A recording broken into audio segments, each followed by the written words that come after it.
The phone rang at 3:17 p.m. on a Tuesday. I remember because I was watching Judy tear apart some fool who thought he could get away with lying about a fender bender. The number on my old landline's caller ID showed my daughter-in-law's office. Strange. Caroline never called during work hours. "Hello, Mrs. Patterson?"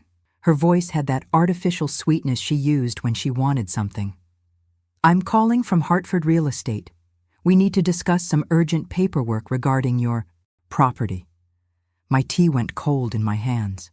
"What paperwork? I haven't listed anything." "Well, that's just it.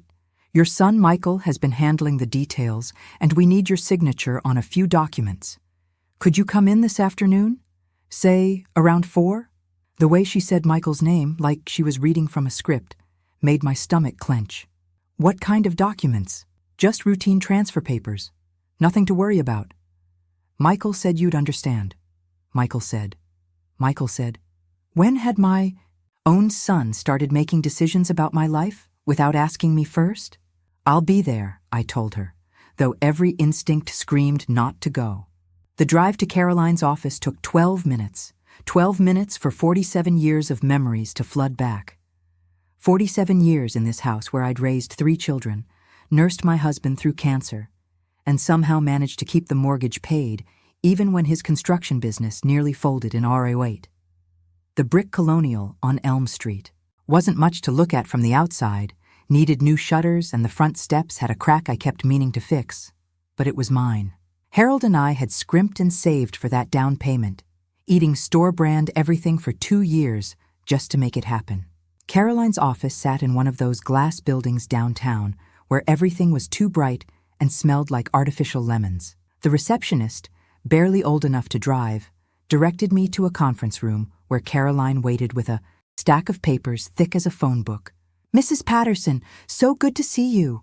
Caroline stood, her pencil skirt and blazer making her look like she was trying to play dress-up in her mother's clothes. At 32, she still had that eager beaver energy that exhausted me. "Please sit. Can I get you water? Coffee?" "I just want to know what this is about." She slid the papers across the polished table. "Well, as you know, Michael and Jessica are expecting their second child in November." I did know that. I'd been the one to drive Jessica to her doctor's appointments when her morning sickness got so bad she couldn't keep her eyes open behind the wheel. "The thing is," Caroline continued, "they've outgrown their current space, with baby Emma needing her own room, and now the new little one coming." She gestured vaguely, as if the math was too complicated for me to follow. "They're looking for a bigger place." "That's wonderful. The housing market's been good to sellers lately." "Exactly," Caroline's smile stretched wider. "Which is why this opportunity is so perfect. Your property has appreciated significantly. The lot alone is worth more than you paid for the entire house back in the 70s. My throat went dry. "My property?"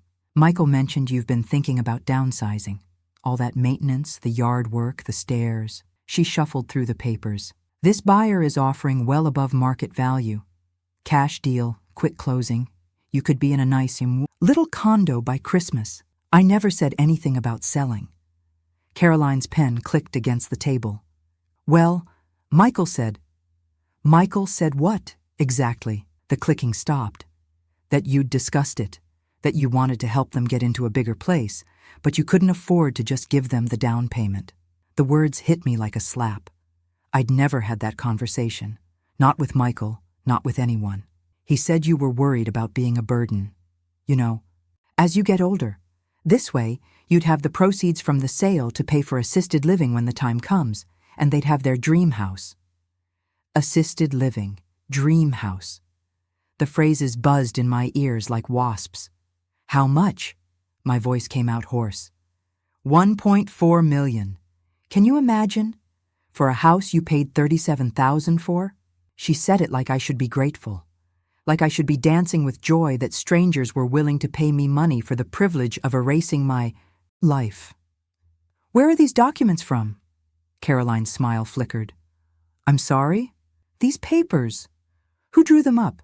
I didn't hire a lawyer." "Oh, Michael took care of all that. He said you'd want him to handle the legal side since numbers have never been your strong suit." "Numbers have never been my strong suit." I'd balanced my household budget for 53 years, managed Harold's business books when his arthritis made it too painful to write, and somehow stretched a teacher's salary to raise 3 kids and pay for their college. But numbers weren't my strong suit. I need to read these. I pulled the stack toward me. Of course, take your time. Though I should mention, the buyer wants to close next month. Their financing expires October 15th, so we're a bit pressed for time. The first page was dense with legal jargon, but the letterhead caught my eye. Peterson, Wade and Associates. Harold's cousin Danny was a partner there. Danny, who'd made partner by taking on clients willing to pay premium rates for questionable advice. My hands shook as I flipped through the pages. Purchase agreement, deed transfer, financial power of attorney, financial power of attorney. This gives Michael control over my accounts, I said. Just temporarily, to facilitate the transaction. It's standard in these situations. What situations? Caroline's pen resumed its clicking. When the seller needs assistance managing the proceeds, for estate planning purposes. Estate planning, like I was, already dead. I stood up so fast, the chair rolled backward and hit the wall. I need to think about this. Mrs. Patterson, I understand this is overwhelming, but we really can't delay. The buyer has other properties they're considering, and this market moves fast. If we don't have your signature by Friday. Friday? Today was Tuesday. You're giving me 3 days to decide whether to sell my house? Michael said you'd already decided. This is just the paperwork. There it was again. Michael said. I gathered the papers into a messy pile. I'm taking these with me. Actually, I need to keep the originals here, for security purposes, but I can make you copies? No. I clutched the documents to my chest. These are about my house, my life. I'm keeping them. Caroline's professional mask finally slipped. Mrs. Patterson, I think there's been a misunderstanding. Michael specifically said, I don't care what Michael said. My voice was loud enough that the receptionist looked up from her computer. Michael doesn't own my house. I do. I walked toward the door, the papers crackling in my grip. Mrs. Patterson, please, if you walk out now, this deal could fall through. Do you really want to be responsible for costing your son his dream home? I turned back to face her. Caroline's makeup couldn't hide the fact that she was young enough to be my granddaughter, sitting in her glass office, trying to convince me to give up everything I'd worked for so Michael could have more. Square footage. Yes, I said. I think I do. The elevator ride down felt like falling. By the time I reached my car, my hands were shaking so hard I couldn't get the key in the ignition. I sat in the parking lot for 20 minutes, reading the same paragraph over and over until the words blurred together. Financial power of attorney, effective immediately upon signing. Michael hadn't just planned to sell my house. He'd planned to make sure I couldn't stop him. I drove home through streets I'd traveled for nearly 5 decades, but everything looked different now. The maple tree I'd planted when Michael was born seemed smaller. The corner store where I'd bought his school supplies every August had bars on the windows I'd never noticed before.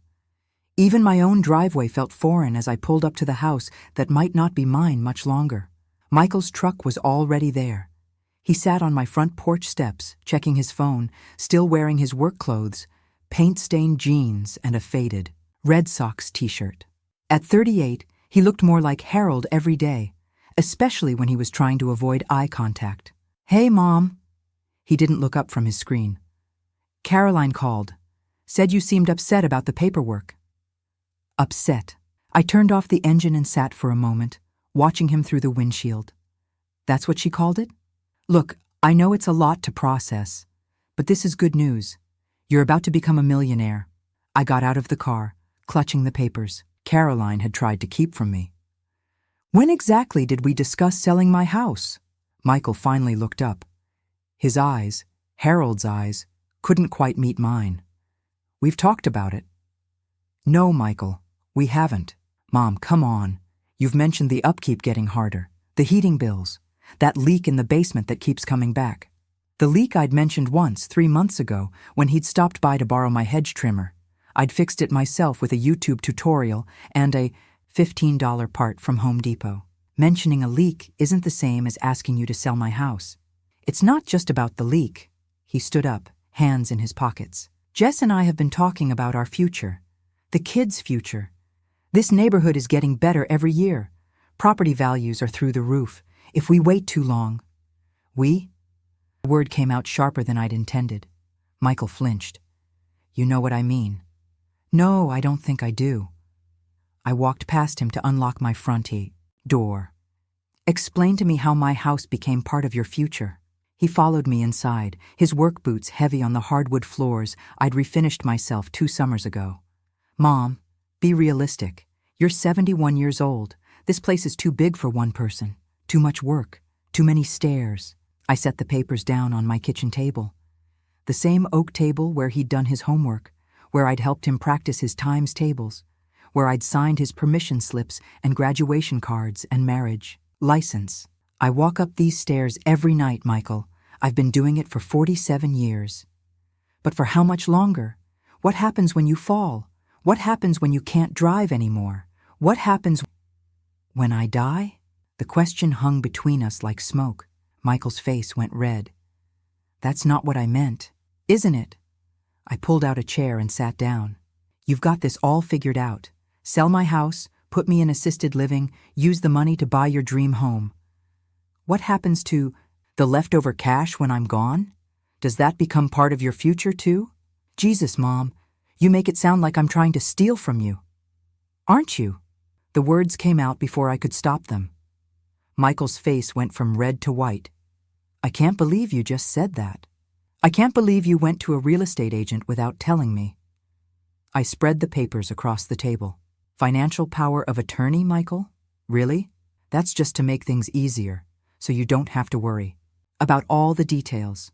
The details of my own life? The details of a complicated real estate transaction. Mom, you still balance your checkbook by hand.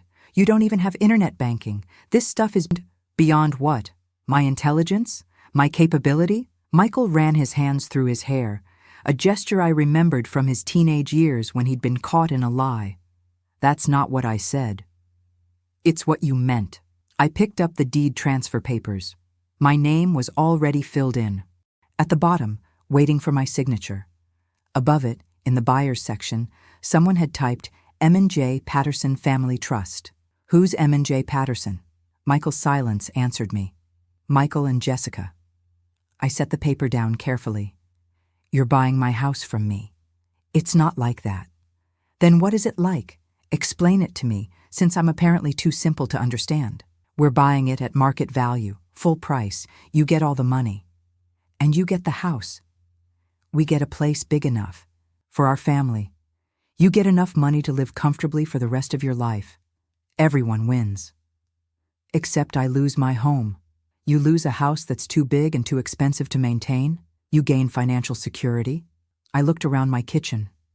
The cabinet doors I'd painted 3 times over the years.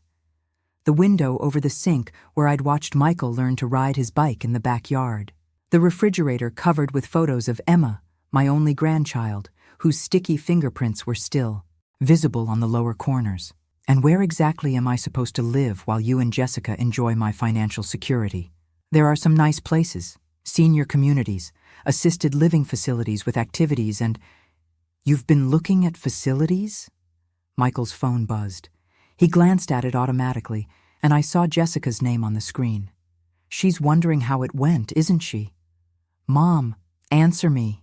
Have you and Jessica been touring senior homes for me? His phone buzzed again. Then, again.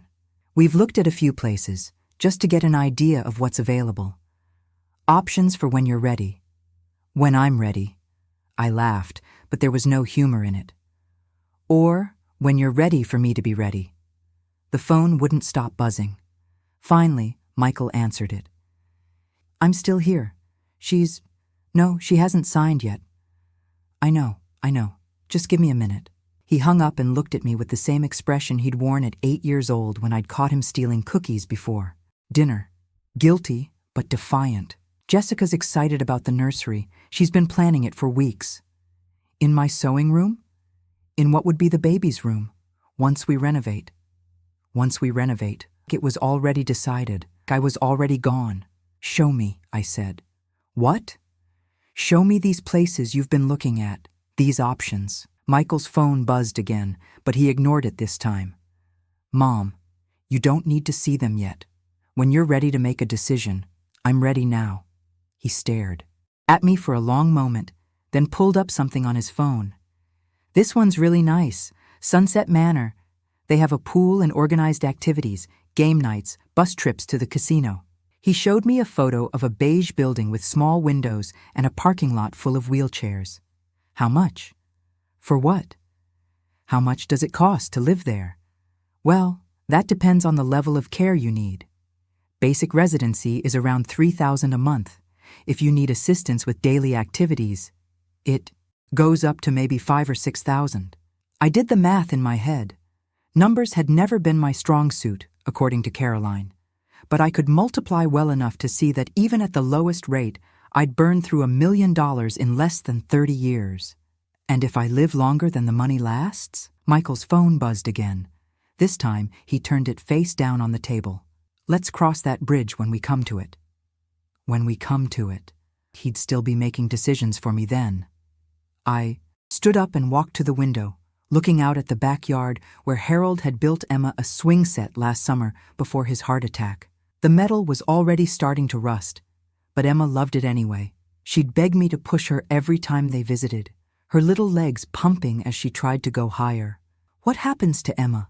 I asked. What do you mean? When you sell my house and move into your dream home, what happens to Emma's relationship with me? Will I see her at Christmas? On her birthday? Or will I become the old lady in the nursing home who sends cards with $5 bills in them? Mom, don't be dramatic. Nothing's going to change between you and Emma. Everything's going to change. I turned back to face him. I won't have a house for her to visit. I won't have a yard for her to play in. I won't have a kitchen to bake her birthday cakes in. You can still bake. They have at these places. Community kitchens. I picked up the papers again. I can make Emma's birthday cake in the same place 60 other strangers make their meals. Michael's phone lit up with another call. Jessica again. Answer it, I said. Mom, answer it. Let me talk to her. Michael hesitated, then swiped to accept the call. Hey, Jess. She's right here. She wants to talk to you. He handed me the phone. Hi, Grandma Ruth. Jessica's voice was bright and cheerful, like she was calling to chat about the weather. Michael said you're reviewing the paperwork. Isn't it exciting? Jessica, can I ask you something? Of course. When you were Emma's age, where did you go for holidays? For birthdays? When you wanted to feel safe and loved? There was a pause. My grandmother's house. Why? Where did you bake cookies? Where did you learn to can vegetables? Where did your grandmother teach you to sew? Grandma Ruth, I don't understand. In her house, Jessica. In the kitchen she'd used for 50 years. In the sewing room where she kept her. And her stories. In the place that smelled like her perfume and her cooking and her life. Another pause. Longer this time. You want Emma to have that? I continued. I can hear it in your voice when you talk about family traditions. About the kind of childhood you want to give her. Yes, but then why are you taking it away from her? Silence. Grandma Ruth, this isn't about Emma. This is about you having a secure future. No, Jessica. This is about you having a bigger house. I handed the phone back to Michael, but I could hear Jessica's voice through the speaker, higher now, more urgent. Let me talk to her again. I think there's been a misunderstanding. Michael looked at me, phone in hand, waiting. Tell her, I said, that there's been no misunderstanding at all. Michael left without another word, taking Jessica's frantic voice with him. I watched his truck disappear around the corner, then sat alone in my kitchen with the papers scattered across the table like evidence of a crime I was only beginning to understand. The house felt different now, smaller, like the walls were closing in, or maybe like I was seeing it through their eyes for the first time. Too big, too much, too complicated for an old woman to handle. I made myself a cup of tea and tried to think clearly. Harold always said that when life threw you a curveball, you had to step back and look at the whole field, not just the ball coming at your head. But this felt less like a curveball and more like someone had moved the entire game to a different stadium without telling me. The financial power of attorney document lay open in front of me.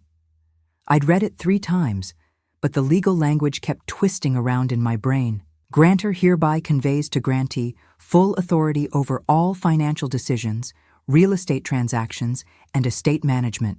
Estate management, like I was already dead. I needed help, but who could I call? Harold's been gone 2 years. My sister lived in Phoenix and hadn't spoken to me since our fight over Mom's funeral arrangements. My neighbor Betty had moved to Florida last spring after her husband's stroke. Danny Peterson, Harold's cousin, the lawyer whose firm had drawn up these papers. Danny, who used to come to our 4th of July barbecues and complained about his ex-wife's alimony payments while drinking our beer. I found his business card in Harold's old desk drawer, tucked between unpaid bills and warranties for appliances that had long since broken down. The card was bent at the corners, but his direct line was still legible. Peterson, Wade & Associates, Danny Peterson speaking. Danny, it's Ruth Patterson, Harold's widow. Ruth, Jesus, I'm sorry, I didn't recognize the number.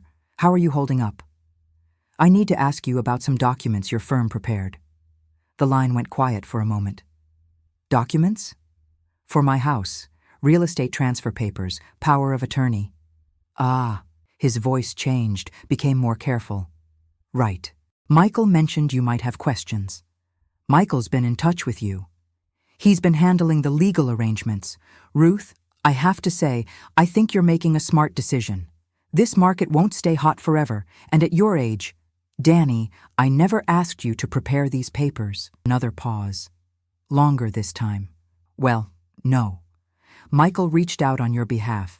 He said you'd been discussing it as a family and wanted to get the legal framework in place before moving forward. When did he call you? I'd have to check my calendar. A few weeks ago, maybe. Ruth, is there a problem? A few weeks ago, while I was driving Jessica to her doctor's appointments and picking Emma up from preschool and making Sunday dinners for all of them. While I was being the helpful grandmother and mother-in-law, Michael was already planning my eviction. Danny, if I don't sign these papers, what happens? Nothing. The transaction doesn't go through. But Ruth, Michael seemed to think you were on board with this. If there's been some kind of miscommunication, there's been some kind of something. I hung up before he could ask any more questions. The afternoon light was fading, casting long shadows across my kitchen floor. I'd always loved this time of day, the golden hour, photographers called it. Harold used to sit at this same table with his coffee, reading the paper and commenting on whatever foolishness the politicians were up to this week. I missed his voice. I missed his laugh. But mostly, I missed having someone who was on my side without question, who would have looked at these papers and said, "Over my dead body." Well, Harold was dead. And apparently, that was exactly what Michael was counting on. I went upstairs to our bedroom, my bedroom now, and pulled out the wooden box where I kept our important papers, birth certificates, marriage license, insurance policies, and Harold's will. I'd read it dozens of times after his funeral, mostly to reassure myself that everything was in order, that I wouldn't become a burden on the kids. Harold had been thorough. The house was mine, free and clear. The life insurance policy had paid off the last of our debts. His pension and my Social Security were enough to cover my modest expenses. I wasn't rich, but I wasn't destitute either. So why was Michael so eager to convince me I was? I spread Harold's will across the bed next to the real estate papers. Something about the timing bothered me. Michael had called Danny Peterson a few weeks ago, but he'd only started talking to me about downsizing in the last month. What had changed? I thought back to our conversations. The first time he'd mentioned my age was during Emma's birthday party in August. I'd been running around the backyard, organizing games and serving cake, when Michael pulled me aside. "Mom, you don't have to do all this. We could have hired someone." "Hired someone for what? It's a birthday party, not a wedding. I just worry about you overdoing it. At your age, you should be relaxing. not running a 3-ring circus. At your age. I was 71, not 91, but the way he said it made me sound like I had 1 foot in the grave. The second conversation happened in September, when I'd mentioned thinking about getting my roof inspected before winter. Mom, why are you putting money into this place? It's not like you're planning to live here forever. Why wouldn't I live here forever? Come on, eventually you'll want something. Smaller, easier to manage, closer to us. I lived on the other side of the country instead of 20 minutes away. The third conversation was just last week when I'd bent down to pick up Emma's dropped crayon and Michael had grabbed my arm. Mom, be careful. You could fall. I've been bending over for 71 years, Michael. I think I've got the hang of it. I'm just saying, maybe it's time to think about your limitations, my limitations, not my capabilities, not my experience, not my wisdom, my limitations. I looked at Harold's will again, reading the section about our house. To my beloved wife, Ruth, I leave our family home at 47 Elm Street to be hers absolutely and without condition, trusting in her judgment to make whatever decisions she deems best regarding its disposition. Trusting in her judgment. Harold had trusted my judgment enough to leave me everything. Why didn't my own son? My phone rang. Jessica's number. Grandma Ruth? I hope I'm not calling too late. It's only 7 o'clock, honey. I know, but Emma's been asking for you. She wants to know if you're coming to her soccer game Saturday. I'd forgotten about the game. Of course I'm coming. Good. She's been practicing her kicks all week. She wants to show you her new moves. There was a pause, and I could hear Emma in the background chattering about something. Grandma Ruth. About this afternoon. I think maybe we all got our wires crossed. Did we? Michael's really worried about you. We both are. This house is so big, and you're there all alone. I'm not alone, Jessica. I'm by myself. There's a difference. I know, but what if something happened? What if you fell or had a medical emergency? We're 20 minutes away. Anything could happen in 20 minutes. Anything could happen in 20 seconds. That's life, honey. You can't plan away every risk. But you could minimize them.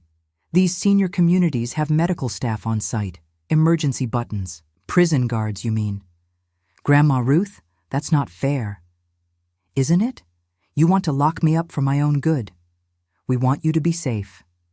I am safe. I've been safe for 2 years since your father-in-law died. I'll be safe tomorrow and next month and next year. But for how long? You're not getting any younger. There it was again. The gentle, loving reminder that I was old and getting older and that my time was running out. Jessica, can I ask you something? Of course. When you look at me, what do you see? I see someone I love. Someone who's been like a second mother to me. Do you see someone who's capable? Someone who's strong? Yes, of course.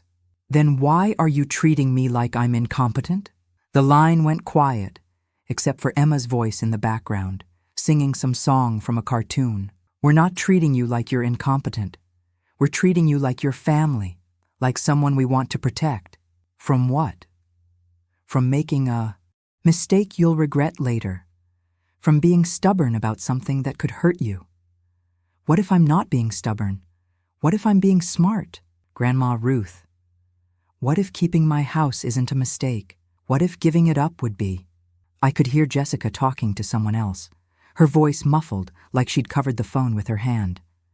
When she came back on the line, her tone had changed. Michael wants to know if you've decided about the papers. Tell Michael I've decided to get my own lawyer. I didn't sleep that night. Every creak of the house settling, every whisper of wind through the maple tree outside my bedroom window, every distant siren reminded me that I was alone with a secret that felt too big for my chest to contain. By 6 a.m., I was dressed and sitting at my kitchen table with Harold's old phone book, looking for lawyers who weren't related to Harold or connected to Michael in any way. The yellow pages were outdated, half the numbers probably disconnected. But I needed someone local, someone who would see me today. Margaret Chen, attorney at law, family and estate planning. The ad was small, tucked between a plumber and a pizza place, but something about the simplicity appealed to me. No fancy graphics or claims about being aggressive or ruthless. Just a name, a specialty, and a phone number. Her receptionist was polite, but firm. Ms. Chen's schedule is completely booked today. I could fit you in next Tuesday at 2. This is an emergency. Medical emergency? Legal emergency. Someone's trying to steal my house. There was a pause. Can you hold, please? Classical music filled the line for 30 seconds before a woman's voice came on. Crisp, professional, but not unkind. This is Margaret Chen. My receptionist says you believe someone is trying to steal your house? My son. He's had lawyers draw up papers to sell my property without my knowledge. I found out yesterday. Are you the sole owner of the property? Yes. My husband. Died 2 years ago. Left it to me free and clear. And you never gave your son permission to pursue a sale? Never. Can you be here at 8:30? I had a cancellation. Margaret Chen's office was nothing like Caroline's glass palace. It occupied the first floor of an old Victorian house converted to professional use, with real wooden floors that creaked and windows that actually opened. The waiting room had 2 mismatched chairs and a coffee table covered with magazines from 3 months ago. Ms. Chen herself was younger than I'd expected, maybe 45, with graying black hair pulled back in a simple ponytail and reading glasses hanging from a chain around her neck. She wore a navy blue suit that looked like she'd bought it to last 10 years, not 10 months. Mrs. Patterson, thank you for coming in so early. Would you like coffee? Please. She poured from a carafe on a side table. Real coffee, not the fancy machine stuff, and gestured for me to sit in one of the 2 chairs, facing her desk. Tell me what happened. I started with Caroline's phone call and worked my way through the whole story. The papers, the conversation with Michael, Jessica's phone call. Ms. Chen took notes in a yellow legal pad with a pen that looked like it had been through several wars. Do you have the documents with you? I handed her the stack. She read through them carefully, occasionally making notes or frowning at particular passages. Mrs. Patterson, I need to ask you some difficulty questions. Go ahead. Are you experiencing any memory issues, confusion, difficulty managing your daily affairs? No. Any recent hospitalizations, medication changes that might affect your judgment? No. Have you ever expressed to your son, verbally or in writing, any desire to sell your home? Never. Have you ever asked him to handle your financial affairs? I balance my own checkbook, pay my own bills, file my own taxes. She made another note. Have you signed any documents, giving your son power of attorney? No. That's one of the papers they wanted me to sign yesterday. Good. She set down her pen. Mrs. Patterson, what your son is attempting is called financial elder abuse. It's a form of fraud, and it's illegal. The words hit me like cold water. Financial elder abuse. The fact that he's your family member doesn't make it legal. The fact that he might genuinely believe he's acting in your best interests doesn't make it legal. You are a competent adult with the right to make your own decisions about your property. So what can I do? Several things. First, I'm going to draft a letter to Peterson, Wade & Associates, informing them that you did not authorize the preparation of these documents and that any further action on their part could constitute participation in fraud. She pulled out a fresh legal pad and started writing. Second, I'm going to help you file a complaint with the State Bar Association against the attorney who prepared these documents without your consent. Danny Peterson. He's Harold's cousin. That makes it worse, not better. He had a professional obligation to verify that you were the client, not your son. She continued writing, her pen moving quickly across the page. Third, we're going to put safeguards in place to protect you from future attempts. I'll help you draft a formal statement of your mental competency and your intentions regarding your property. We'll file it with the county recorder's office. What will that do? It will create a legal paper trail showing that, as of today's date, you are mentally competent and have made a conscious decision to retain ownership of your property. If anyone tries to challenge your competency later, we'll have documentation to the contrary. I felt something loosen in my chest for the first time since Caroline's phone call. How long will all this take? The letter to Peterson's firm will go out today. The bar complaint and competency documentation will take about a week. What about Michael? Ms. Chen looked up from her writing.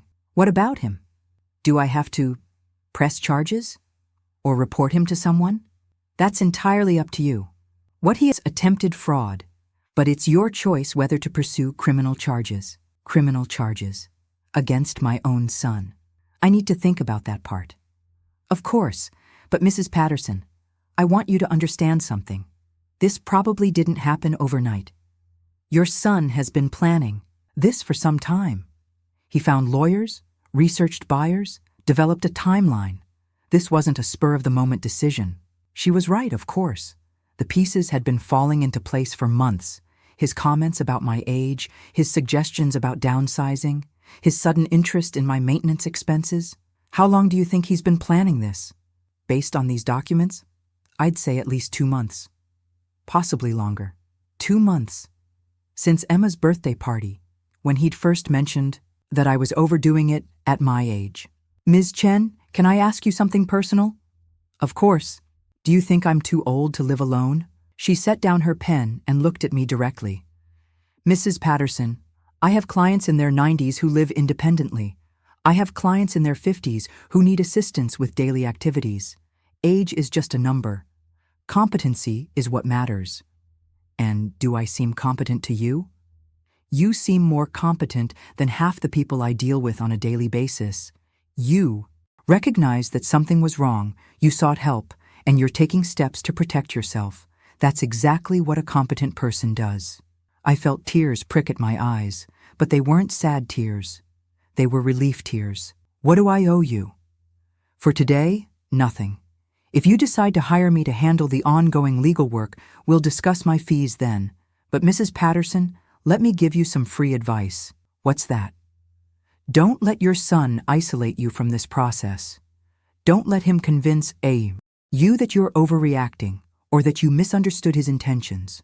Trust your instincts. They've served you well so far. I drove home with Ms. Chen's business card in my purse and her words echoing in my head. Financial elder abuse, attempted fraud.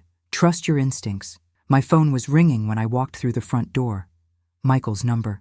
Mom, we need to talk. I think we've talked enough.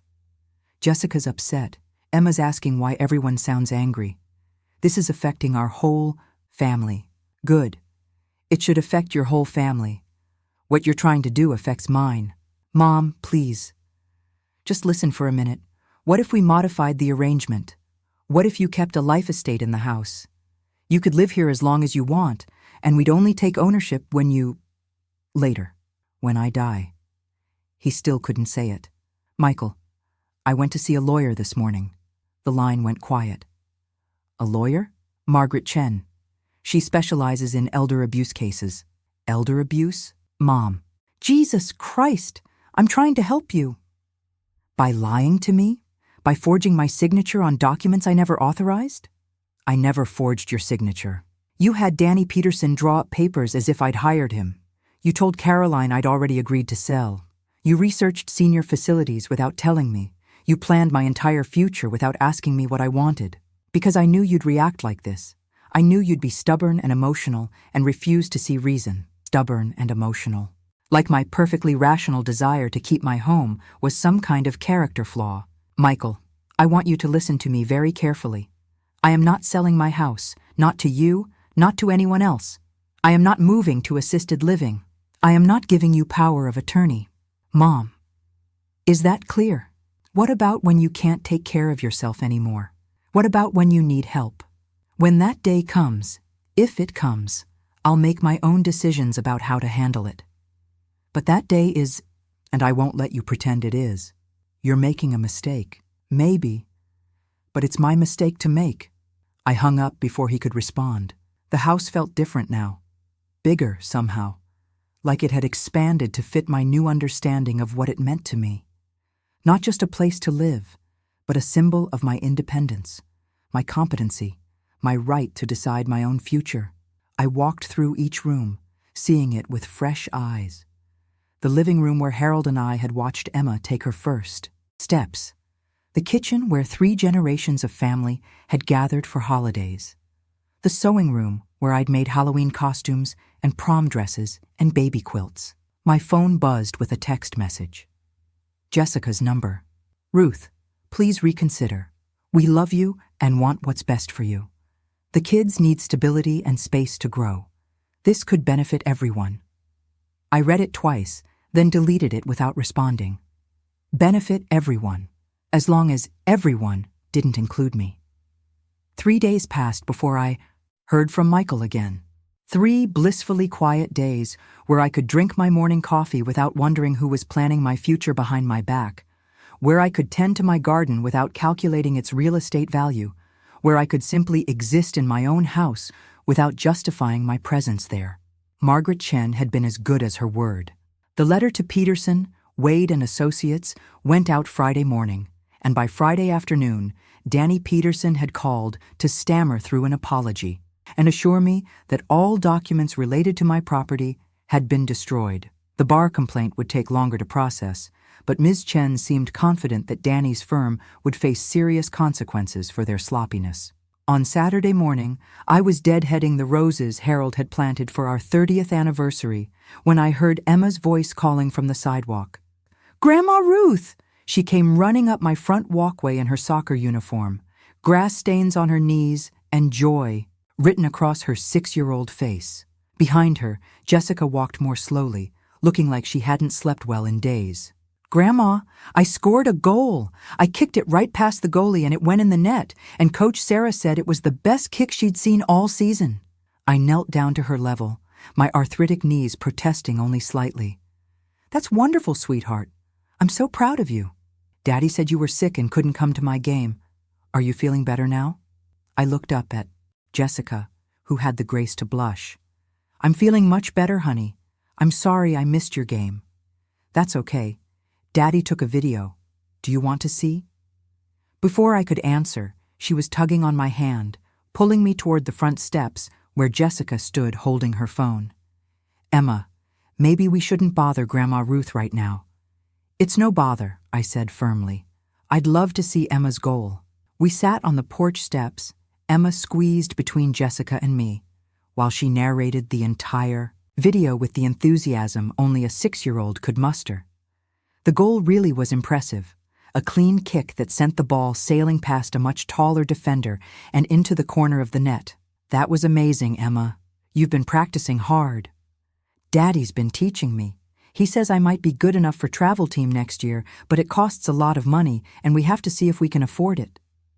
Jessica's hand tightened on her phone. "Emma, why don't you go play on the swing set while I talk to Grandma Ruth? Can I pick some flowers for Mommy?"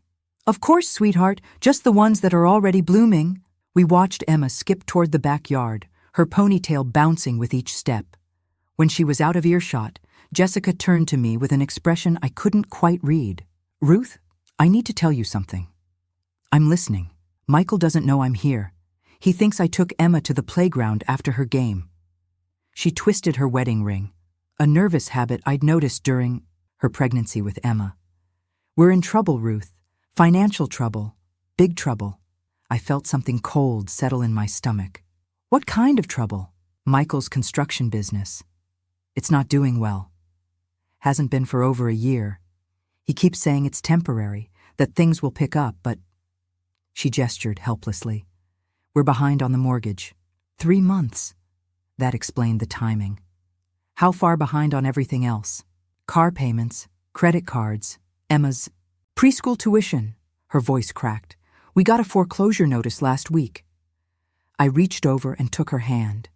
Despite everything, Jessica was still the nervous young woman who'd asked my permission before marrying my son, who'd cried when Harold died, who'd named me as Emma's emergency contact at school.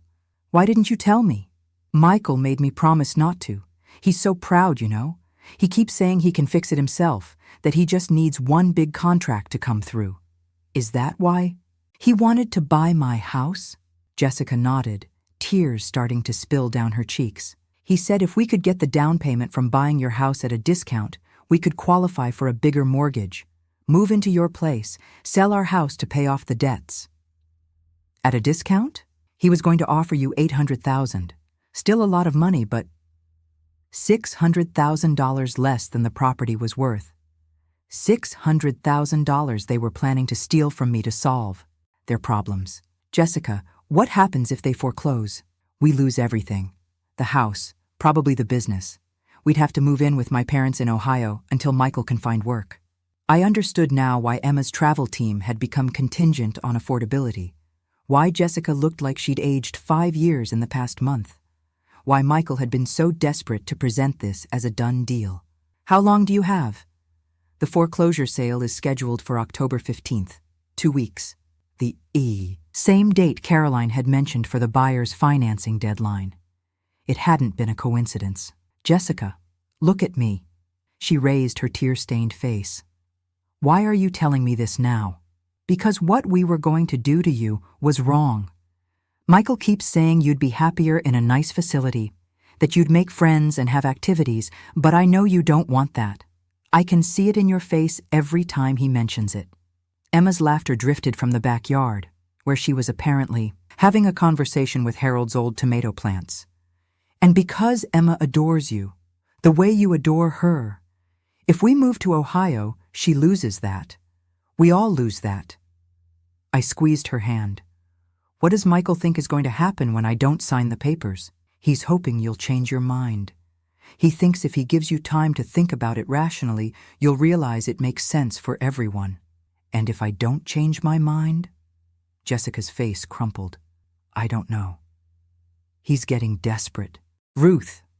Really desperate. Yesterday he started talking about challenging your mental competency.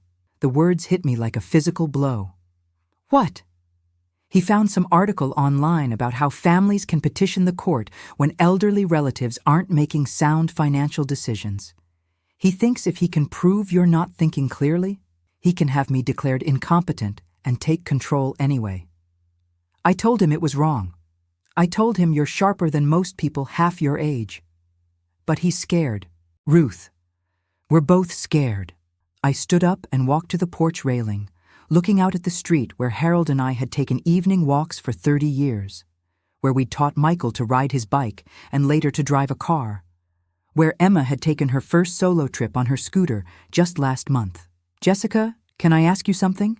If someone offered you a way out of this mess that didn't involve stealing from me, would you take it? Of course. But Ruth, we've looked into everything. Refinancing, consolidating the debts, borrowing from my parents. Nothing works. We owe too much, and Michael's credit is shot. What if the solution didn't involve borrowing money? What if it involved making money? She looked at me with confusion. I don't understand. Michael's construction business is failing because he can't get big contracts anymore, right? His reputation took a hit when he had to default on that hotel project last year. How did you know about the hotel? Harold mentioned it before he died. He was worried about Michael overextending himself. Jessica nodded. Michael had to lay off his whole crew. Now it's just him and his partner doing small residential jobs. Bathroom renovations, deck repairs. Not enough to cover our overhead. What if he had a big contract? Something that could restore his reputation and generate enough income to catch up on your debts. Ruth, those kinds of contracts go to established companies with bonding and insurance. And references from satisfied customers, I finished. What if he had a reference that could open doors? I turned back to face her. What if he had a customer who was so happy with his work that she was willing to stake her reputation on recommending him? Jessica stared at me. You? My house needs work, Jessica. Real work. The roof needs replacing, not just inspecting, replacing. The electrical system should be updated. The basement has moisture issues that need proper remediation. The driveway is cracking. But you always said you couldn't afford major renovations. I couldn't afford them and maintain my standard of living. But if I were renovating to increase the property value for an eventual a sale I planned and controlled, that would be an investment, not an expense. I could see her mind working, calculating possibilities. How much work are we talking about? Enough to keep Michael busy for 6 months, enough to justify charging rates that would cover your debts, and then some. Enough to give him a showcase property that would attract other high-end clients. Ruth, we can't afford. You're not paying for it. I am. Think of Michael as my contractor, Not my son. I hire him to do the work. I pay him market rates. He uses the income to save his business and his house. Jessica's eyes were wide. You would do that? For Emma's sake, yes. For your sake, yes. Even for Michael's sake, despite what he tried to do to me. But what about the money? I smiled. Jessica, I'm worth $1.4 million, remember? That's what the house is worth now, before improvements. With proper renovations, it could be worth even more. And you'd still get to live here. I'd still get to live here, in a house that's been properly maintained and updated. A house where Emma can visit her grandmother in a beautiful, safe environment. Emma came running around the corner of the house, her hands full of roses and her face beaming. Look what I picked for you, Mommy. Jessica accepted the slightly crushed flowers with the reverence they deserved. They're beautiful, baby. Did you thank Grandma Ruth for letting you pick them? Thank you, Grandma Ruth. Can I come back next week and help you plant new ones? I'd love that, sweetheart. Jessica looked at me over Emma's head, hope and gratitude, and something that might have been relief shining in her eyes. Does Michael know about this idea? Not yet, but he's going to. I called Michael that evening, after Jessica and Emma had gone home and the house had settled into its familiar quiet. He answered on the first ring, which told me he'd been waiting for my call. Mom, Michael, we need to talk. If this is about the house, it is about the house, but not the way you think. I want you to come over tomorrow morning, 10 o'clock. Come alone. Mom, I don't think... 10 o'clock, Michael. Don't make me call twice. I hung up before he could argue, feeling more like myself than I had in weeks.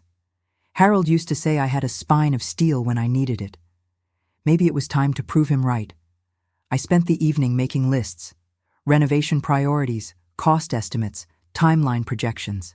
I called my insurance agent to discuss coverage for major home improvements.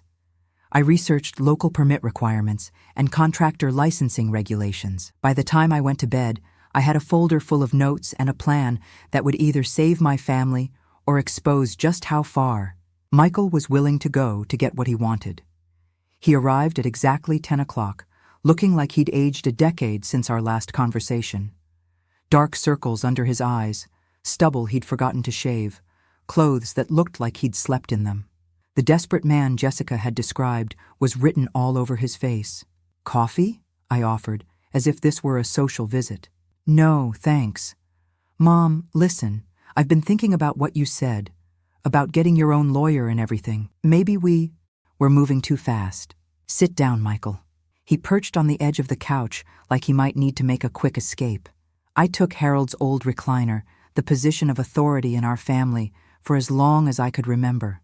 Jessica came to see me yesterday. His face went white. She wasn't supposed to. She told me about the foreclosure notice. Michael's shoulders sagged like someone had cut the strings holding him upright. She had no right. She had every right. She's scared, Michael. Emma's scared even if she doesn't understand why. And you've been lying to everyone, including yourself. I haven't been lying. I've been trying to fix things. By stealing from me. Jesus Christ, Mom, I wasn't stealing from you. I was trying to help you while helping us. A win-win situation. At $800,000 instead of market value? That's not helping me. That's robbing me. He flinched. How did you... Jessica told you that too.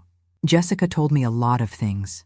She told me about the business failing, about the debts, about your plan to challenge my mental competency if I didn't cooperate. Michael's face went from white to red. That was just... I was researching options. I never said I was going to... You researched how to have your own mother declared incompetent so you could steal her house. I let the words hang in the air between us. Do you understand how that sounds, Michael? It sounds like I'm desperate. His voice cracked. It sounds like I'm scared of losing everything I've worked for. It sounds like I'm trying to save my family by destroying mine. You don't have a family anymore. Dad's dead. Karen lives in Phoenix and never calls. Tommy's been deployed for 8 months. We're the only family you have left, and we're falling apart. The cruelty of it took my breath away. You don't have a family anymore. guy was already a ghost, already irrelevant, already taking up space that belonged to someone else. Michael, look at me. He raised his eyes reluctantly. I am your family, your mother, the woman who raised you and loved you and supported you through every mistake you've ever made. And you were willing to have me declared mentally incompetent to solve your financial problems. I wouldn't have gone through with it. But you researched it. You considered it. You saw it as an option. His hands were shaking. I noticed for the first time how thin he'd gotten, how his work clothes hung loose on his frame. What was I supposed to do?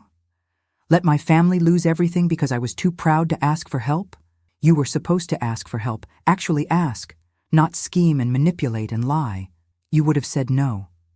You don't know that. Come on, Mom. You've never approved of how I handle money.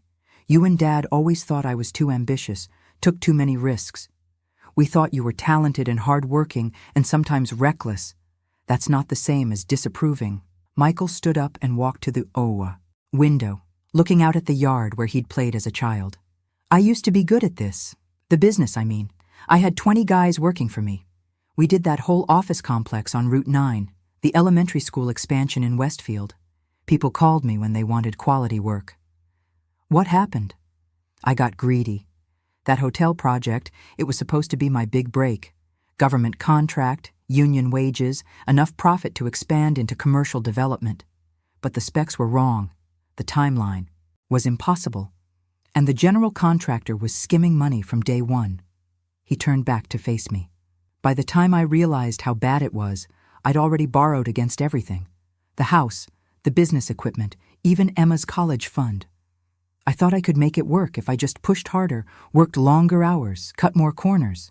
But you couldn't. I couldn't. And when the whole thing collapsed, it took my reputation with it. Word gets around fast in construction. Nobody wants to hire the guy who defaulted on $1 million contract. I watched my son stand in my living room, confession pouring out of him like blood from a wound, and felt something shift inside my chest. Not forgiveness, not yet, but understanding. Michael, why didn't you tell me any of this before you started planning to sell my house? Because I was ashamed.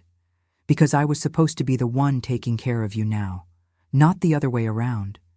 Because asking your 71-year-old mother to bail you out feels like the ultimate failure as a man, and stealing from your 71-year-old mother feels better?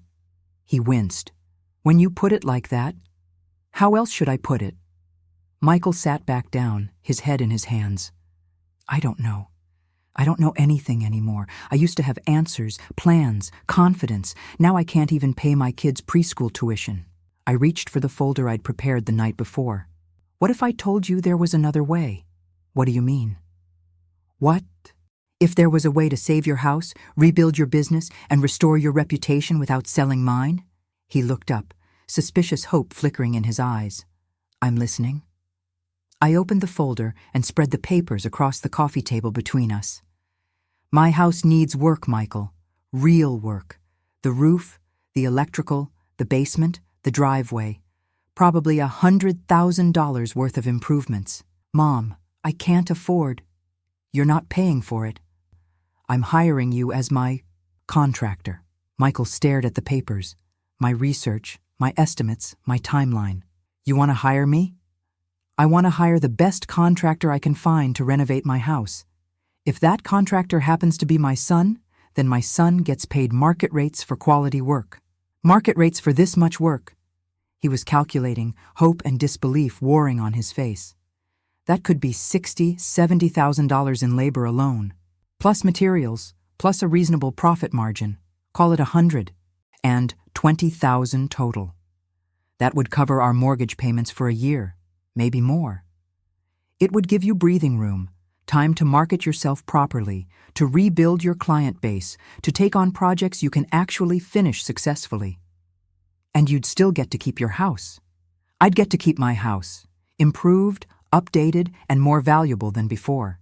Michael picked up one of my research sheets, studying the scope of work I'd outlined. This is a lot of renovation, Mom.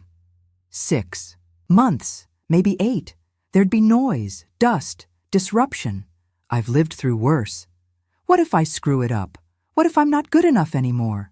I leaned forward in Harold's chair, meeting my son's eyes directly. Michael, you built our back deck when you were 19 years old. You rewired this whole house when Harold's back got too bad for him to do electrical work. You taught yourself plumbing so you could install our new bathroom. That was different. That was family stuff, not professional. That was proof that you're capable of quality work when you care about the outcome. And you're going to care about this outcome, because if you mess up my house, I'll make your life miserable for whatever time I have left. Despite everything, Michael smiled. The first genuine smile I'd seen from him in months. You really want to do this? I really want to do this.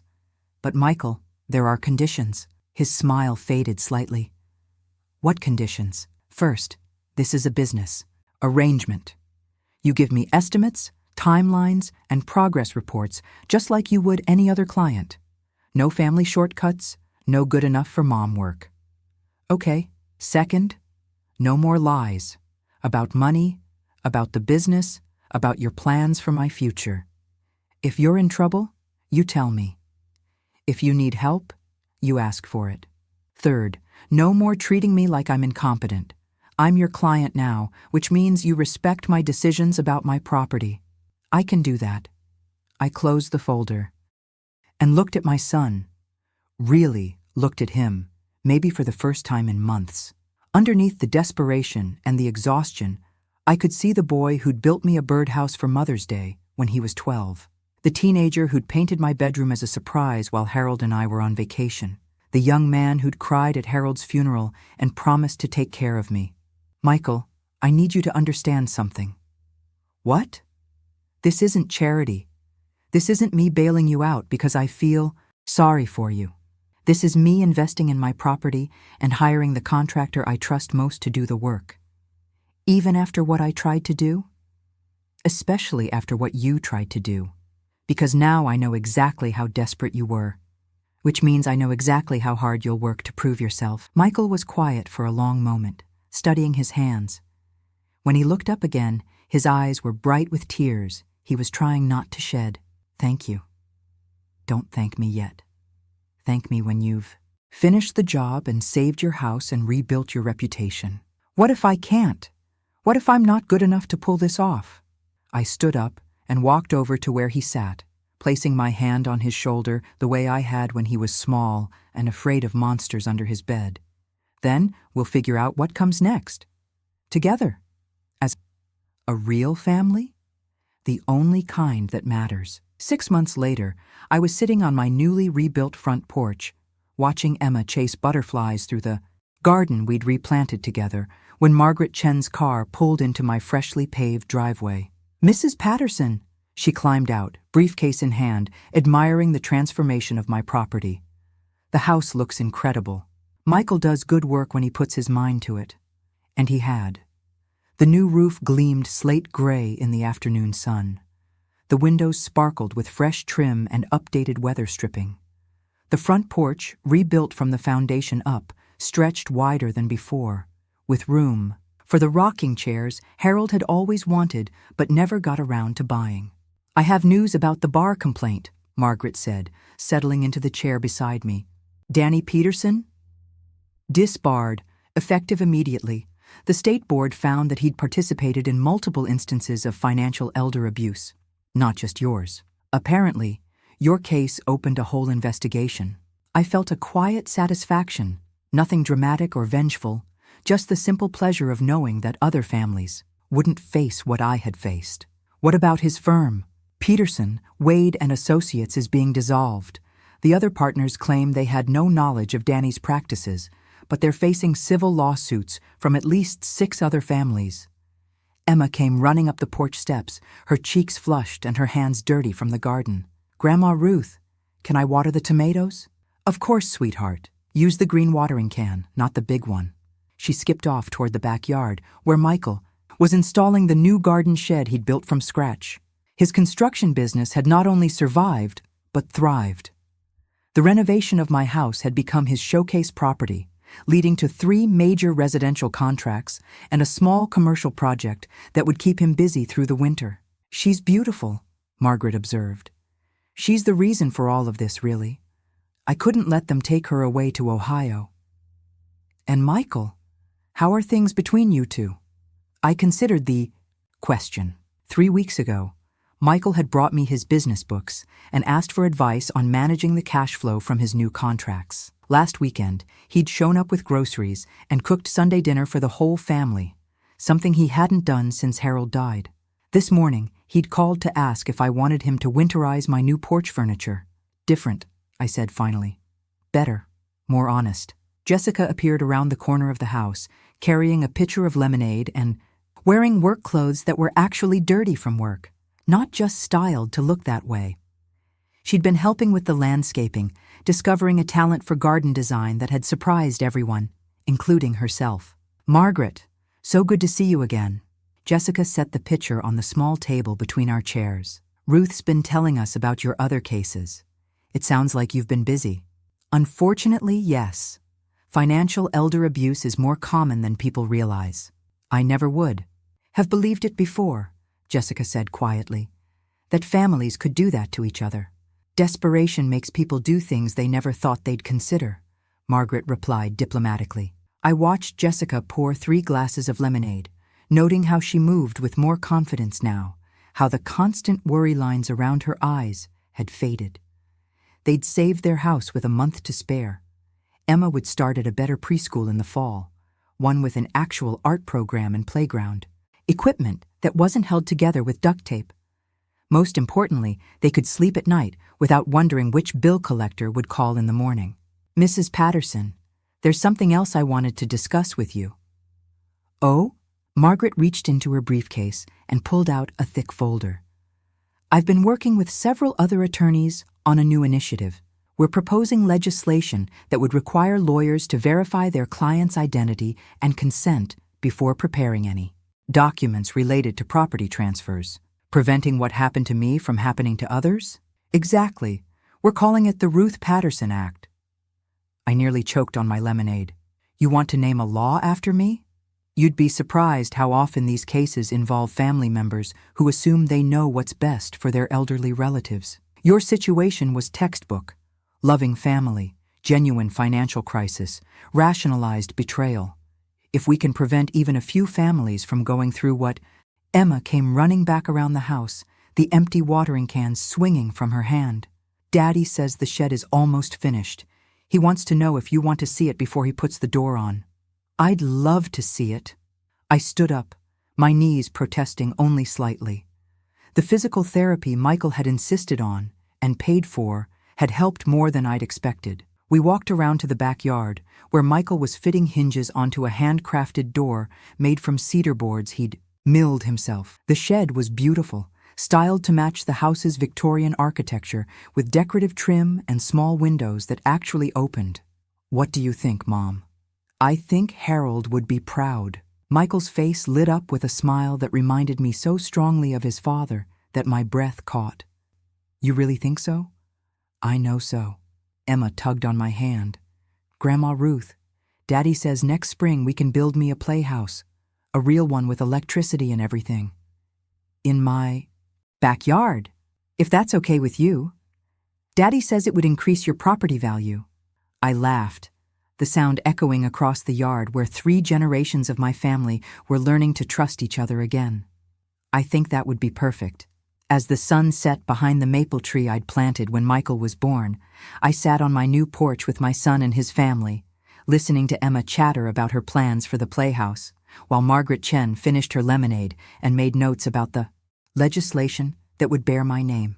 7 months ago, I'd been a woman whose own family saw her as an obstacle to their happiness. Tonight, I was a woman who'd fought for her independence and won, who'd found a way to save her family without sacrificing herself, who'd turned a betrayal into an opportunity for everyone to become better versions of themselves. I wasn't naive enough to think everything would be perfect from now on. Michael would face new challenges with his business. Jessica would worry about money even when they had plenty. Emma would grow up and face difficulties I couldn't shield her from. But we'd learned something important about what it meant to be family. Not just people who shared blood or lived under the same roof, but people who chose to protect each other's dignity, who asked for help instead of taking it, who understood that love without respect was just another form of control. As Margaret Chen gathered her papers and prepared to leave, she turned to me one last time. "Any regrets, Mrs. Patterson?" I looked around at my beautiful renovated house, at my son teaching his daughter to properly hang tools in their new shed, at my daughter-in-law sketching plans for next year's garden in a notebook she'd bought specifically for that purpose. Not a single one.